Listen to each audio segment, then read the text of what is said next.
TVS iQube electric bike. දැනට මම මේක අරගෙන 2 weeks වගේ වෙනවා. ඒ කියන්නේ සති දෙකක් වගේ වෙනවා. දැනට මම කිලෝමීටර් 650ක් වගේ මේකේ ගිහිල්ලා තියෙනවා. දැනට නම් කිසිම ඉෂුව එකක් නැහැ. දැනට හොඳ බයික් එකක් කියලා කියන්න පුළුවන්. තව කිලෝමීටර් 350න් වගේ මේකේ ෆස්ට් සර්විස් එක මට තියනවා කරන්න. එතකොටත් මම මේකේ පොඩි රිවිව් එකක් දෙන්න. මම මේ බයික් එකේ පොඩි මොඩිෆිකේෂන් එකක් කළා.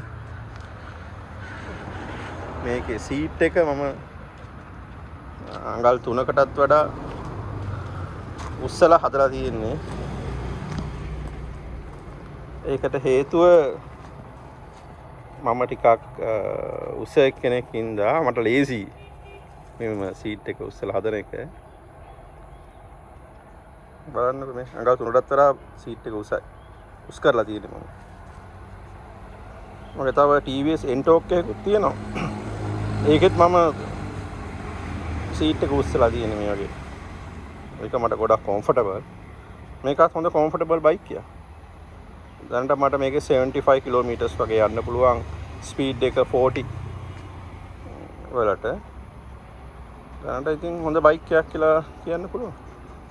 අපි බලමු තව පාවිච්චි කරලා මොකද තත්ත්වය කියලා. Okay then. Good luck.